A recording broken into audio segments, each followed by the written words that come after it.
Hello friends, एक बार फिर से बहुत दिनों के बाद तमाम छुट्टियां बिताने के बाद आज फिर से स्वागत है आप लोगों का आपके अपने चैनल पे द इनोवेटिव क्लासेस अड्डा में। तो जैसे कि हम लोग पढ़े थे प्रिस्क्रिप्शन, उसके टाइप्स, हैंडलिंग, एरर। अब आज एक टॉपिक और है जो उठाने वाले हम लोग, डोजेज फॉर्म। तो इसमें देख लेते हैं डोजेस। अब इसमें हम लोगों को पढ़ना क्या है, इसका इंट्रोडक्शन पढ़ना है, इसका क्लासिफिकेशन पढ़ना है, और जो क्लासिफिकेशन में आएगा, जितने टाइप्स के आएंगे क्लासिफिकेशन, उन सभी का डेफिनेशन भी पढ़ना है। ठीक है, तो इसका इंट्रोडक्शन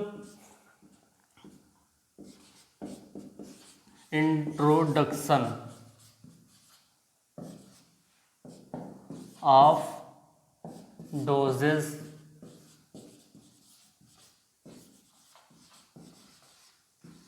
फॉर्म। इसका introduction of doses form. The doses form is the combination of API यानी active pharmaceutical ingredient, API active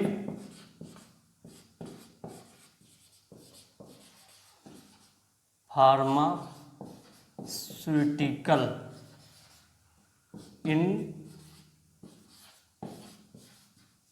ingredient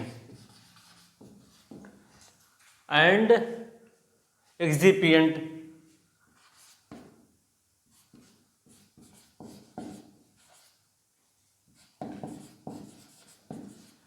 इन दोनों के कम्बिनेशन को डोजेज फॉर्म कहते हैं। तो इसका इंट्रोडक्शन नॉर्मली यही होता है, it is the combination of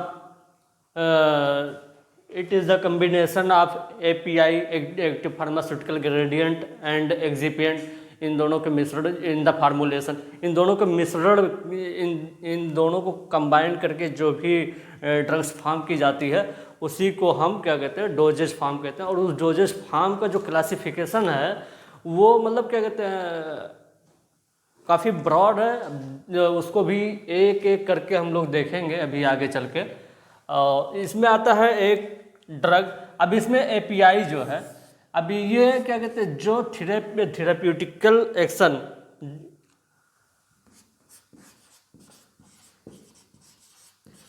थेराप्यूटिकल action जो शो करेगा वो होगा API। और ये एक्सिपिएंट जो यूज करते हैं ये फ्लेवरिंग एजेंट, स्वीटनिंग एजेंट और क्या as a sweetening agent, flavouring agent, यही सब जो यूज करते हैं वो आते हैं एक्सिपिएंट में। और जो थेराप्यूटिकल एक्शन, फार्माकोलॉजिकल एक्शन, जो बॉडी को मतलब या डिजीज को ट्रीट करने के लिए, क्योर करने के लिए जो इंग्रेडिएंट यूज होता है उसको कहते हैं API। और वो क्या कहते हैं, हम लोगों की फार्माकोपिया, जो इंडियन फार्माकोपिया है उसमें मेंशन किया रहता है कि इसके लिए उसकी गाइडलाइन दी रहती है, उसमें इतना इतना हमको उसमें फॉलो करना है मैन्युफैक्चरिंग के दौरान, ड्यूरिंग मैन्युफैक्चरिंग। ये तो हो गया आपका इंट्रोडक्शन ऑफ डोजेज फॉर्म। इसमें क्या कहते हैं, API के बारे में पता चल गया आप लोगों को, एक्सिपिएंट के बारे में पता चल गया, और यही जो ड्रग्स है, ड्रग्स का सेम वही है, API एक्सिपिएंट, इन्हीं दोनों के मिश्रण को ही ड्रग्स कहते हैं।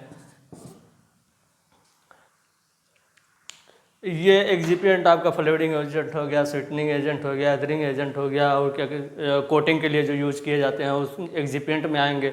और एक्टिव फार्मास्यूटिकल इंग्रेडिएंट जो क्या कहते हैं आपका थेराप्यूटिकल फार्माकोलॉजिकल एक्शन बॉडी के ऊपर शो करते हैं, साइट ऑफ एक्शन, वहाँ पे जाके उसको क्या कहते हैं, वो एपीआई। जो भी इंग्रेडिएंट आपका बॉडी के अंदर जाके क्योर करता है डिजीज़ को, उसको आप एपीआई कह सकते हैं। मतलब अगर मिश्रण करके आप बनाए हैं, कोई भी फार्मूलेशन बनाए हैं, वो जाके उस साइट ऑफ एक्शन पे अपना फार्माकोलॉजिकल एक्शन शो करता है, तो आप उसको क्या कहते हैं, एपीआई कह सकते हैं। और इसका क्या कहते हैं, क्लासिफिकेशन देख लेते हैं।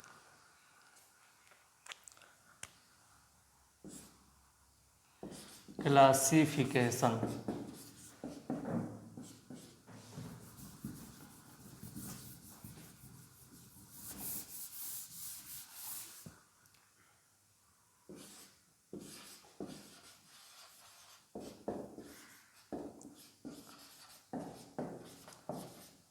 Classification of doses form. इसमें क्या कहते हैं,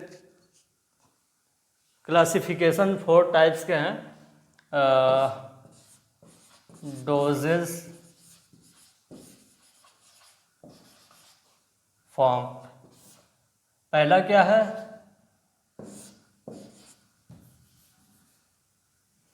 इसे पानी लगा है ना, इसीलिए चल नहीं रहा है।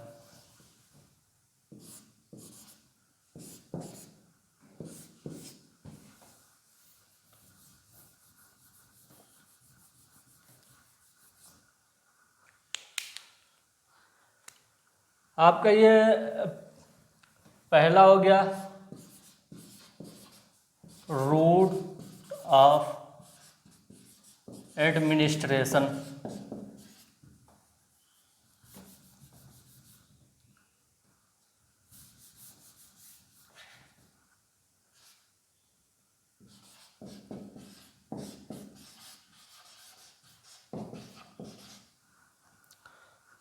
और दूसरा हो गया फिजिकल स्टेट।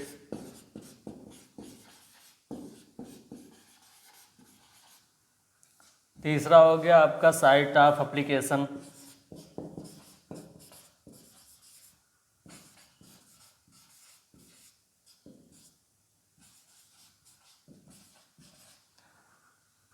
चौथा हो गया यूजेज। ठीक, तो ये हो गया आपका पहला, ये हो गया दूसरा, ये हो गया तीसरा, ये हो गया चौथा। इसके ये तो टाइप्स हो गए। इसमें क्या पढ़ना है हम लोगों को, इसमें भी फर्दर क्लासीफाई किया गया है। इसका सब क्लासिफिकेशन है। रूट ऑफ एडमिनिस्ट्रेशन, हम किस रूट से कौन सी दवा लेंगे और कौन सी दवा किस रूट से नहीं ले सकेंगे, इन सबको क्लासीफाई किया गया है। और फिजिकल स्टेट, जो हम लोगों की ड्रग्स हैं उसको कौन कौन से स्टेट में रखा गया है, सॉलिड है, सेमी सॉलिड है, सिरप है, एलिक्जर है, ये सब चीज़ें इसमें पढ़ेंगे फिजिकल स्टेट में। साइट ऑफ एप्लीकेशन, हम कौन से साइट पे, स्किन पे लेते हैं, कहाँ पे लेते हैं, वो इस पे पढ़ेंगे, साइट ऑफ एप्लीकेशन।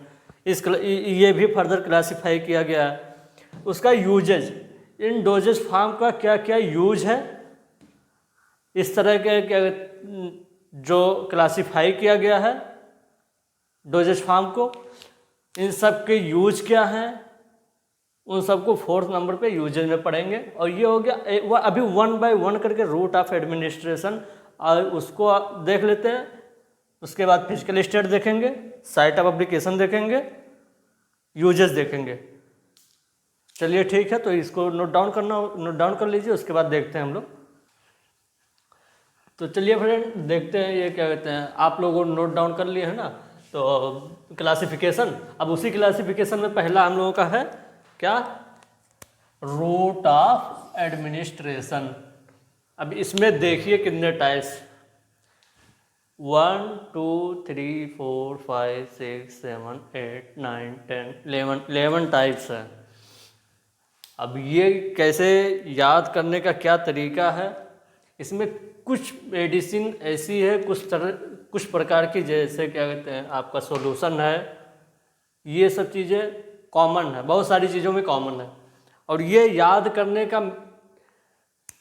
तरीका बताएं, ओरल, सबसे पहले मुंह से स्टार्ट कीजिए, कोई भी चीज़ मुंह से स्टार्ट कीजिए। ओरल हो गया, पैरेंट्रल, ये आपके क्या पैरेंटल जो इंटेस्टाइन के इंटरनल वाल, पैरा और इंटरनल मीन्स ये होता है क्या कहते हैं इंटेस्टाइन, इनके वाल में क्या कहते हैं जो इंटरनल सॉल्यूशन हम लोग लेते हैं उसके लिए पैरेंटरल यूज करते हैं। और ट्रांसडर्मल, ट्रांसडर्मल तो पता ही है, और डी डर्मल से आपको तो पता चल जाता है कि क्या कहते हैं ये किस बारे में कहता है। डर्मल मीन्स ये आपके स्किन के बारे में बताता है। इंट्रा ऑक्यूलर, ऑक्यूलर यहाँ पे जो वर्ड यूज हुआ है उससे आपको समझ में आता होगा कि क्या आँख के बारे में बात कर रहा है। कॉन्जेनाइटल जैसे कहते हैं कॉन्जक्टिवाल, ये क्या आपका जो आँख होता है, आँखों में जो लाली आ जाती है, ब्लर हो जाती है, आँखें धुंधली हो जाती हैं, बहुत ज़्यादा लाल हो जाती हैं, उसके लिए जो यूज करते हैं हम लोग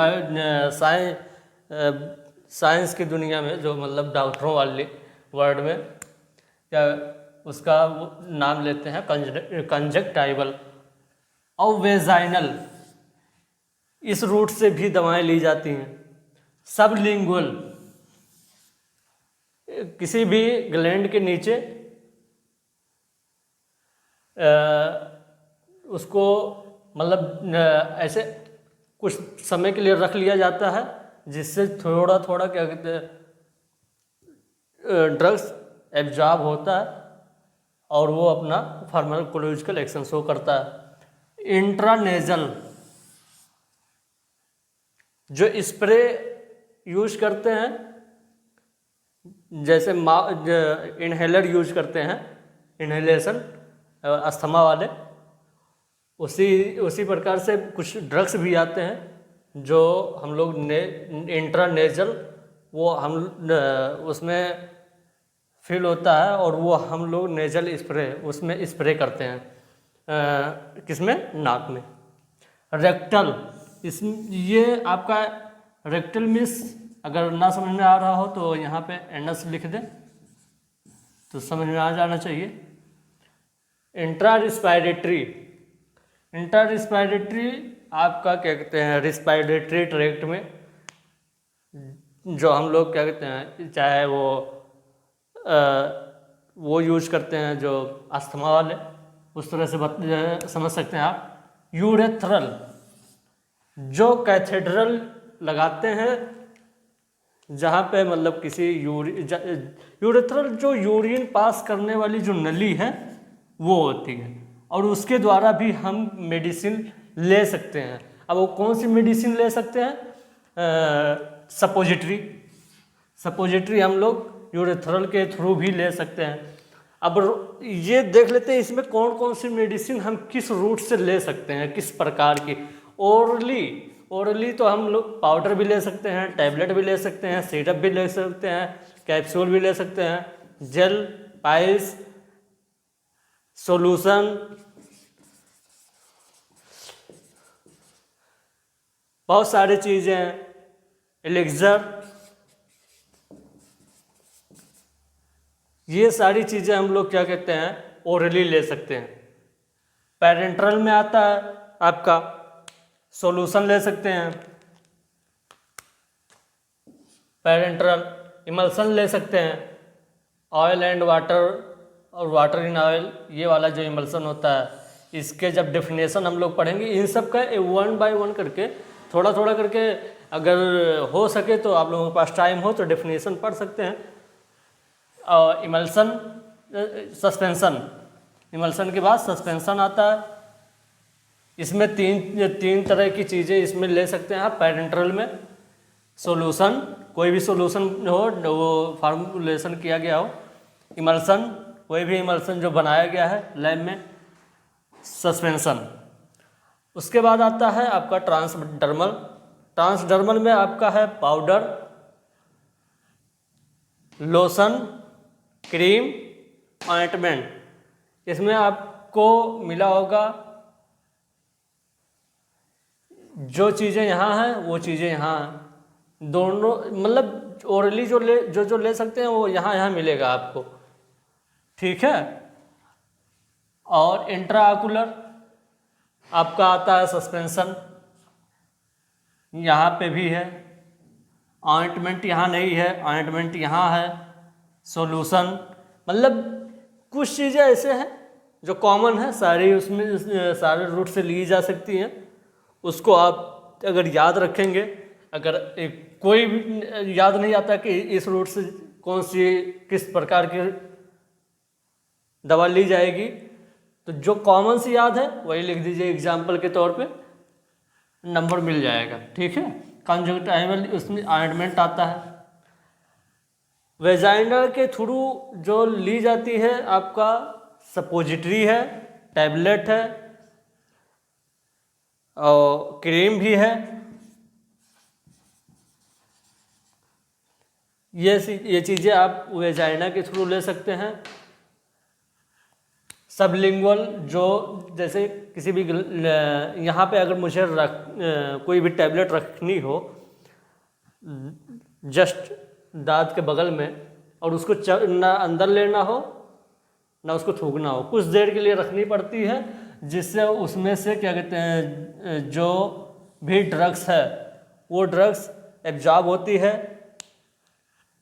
बॉडी के अंदर जाती है, ब्लड के अंदर फ्लूइड सर्कुलेशन में, वो जाके वहाँ पे क्या कहते हैं लीवर में जाके मेटाबोलाइज होती है, फिर वो जाके अपना फार्माकोलॉजिकल एक्शन शो करती है। उस तरह का भी ले सकते हैं, उसमें आता है टैबलेट भी रख सकते हैं आप, लोजेंजेज भी है। इंट्रानेजल इनहेलेशन जो बताया अस्थमा वाले जो यूज करते हैं। रेक्टल इनेमा, रेक्टल के थ्रू आप देखे होंगे, अगर हॉस्पिटल में कभी जाइए तो नोटिस कीजिए, जो भी पेशेंट अगर ज़्यादा समय से क्या कहते हैं उसको प्रॉब्लम है स्टूल पास करने में, तो उसके लिए इनेमा दी जाती है, और भी ड्रग्स उसके ज़रिए दी जाती हैं। अगर वो ओरली नहीं ले सकता है, किसी भी तरह से अगर नहीं ले सकता है, तो उसको ले जाके रेक्टल के थ्रू ही दिया जाता है। रिस्पायरेटरी, उसमें आता है आपका यही अस्थमा वाले जैसे यूज करते हैं उसी तरह के ये भी है। रिस्पायरेटरी डायरेक्ट रिस्पायरेटरी पे जाके, जो अभी बहुत ही ज़्यादा चलचित्र में था, क्या कहते हैं उसमें कोविड में रिस्पायरेटरी ट्रैक यही तो ब्लॉक कर यही है, जहाँ पे वो जाके अपना मल्टीप्लिकेशन शो करता था कोविड। यूरेथ्रा जो जहाँ यूरिन पास करने का जो रास्ता है, उस रास्ते से आप सपोजिटरी ले सकते हैं। तो ये हो गया आपका रूट ऑफ एडमिनिस्ट्रेशन, आपका ये पहला क्या क्लासिफिकेशन हो गया। अब इसमें आप देखते हैं 3 क्लासिफिकेशन जो और बचे हैं, physical state, site of application, usages. वो आई थिंक हम लोग नेक्स्ट लेक्चर में देखें तो अच्छा होगा, क्योंकि ज़्यादा लॉन्ग लेक्चर हो जाएगा तो मज़ा नहीं आएगा देखने में, ठीक है। तो ये आप लोग नोट डाउन कर लीजिएगा। मिलते हैं कल अगले लेक्चर में। जय हिंद, जय भारत।